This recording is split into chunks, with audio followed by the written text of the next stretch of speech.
c'est la vie de Camille et Justine. La vie de Camille et Justine.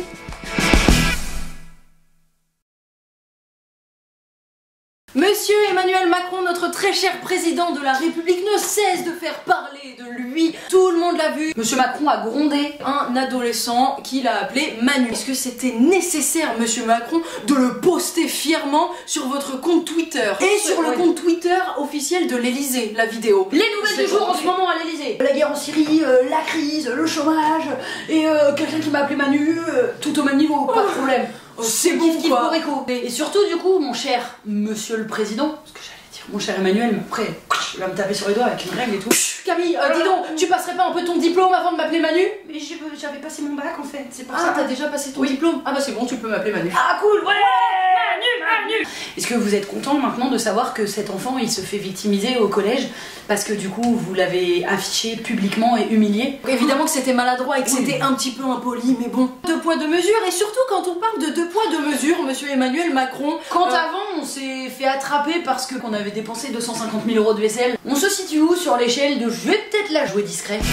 On en est où de la Coupe du Monde? On retient une chose, c'est qu'il y a quand même des supporters qui sont bien élevés. Les supporters sénégalais et les supporters japonais, à la fin de leur match, ils ont nettoyé toute leur tribune. Qui fait ça? Carrément ça nous surprend alors que le geste est quand même voilà, normal. Les gens le tout jeter et de s'en battre les steaks comme des énormes porcs, comme par exemple les Français. Et ben eux, non. D'abord les forts, on va tout nettoyer et après on ira faire la fête. Non mais c'est pas incroyable, sérieux? Bravo.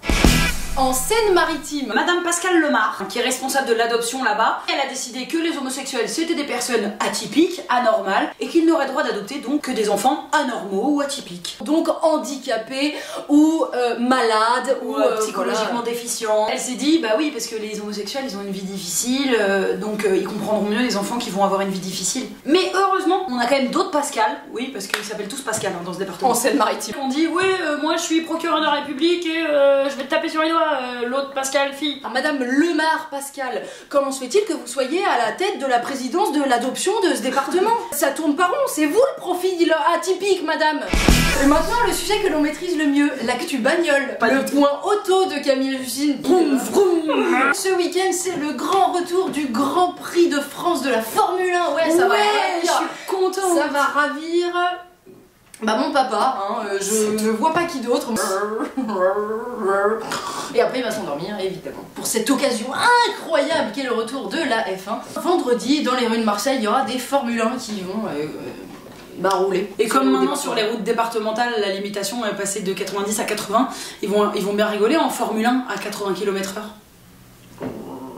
Hey Michael Schumacher, je connais que lui.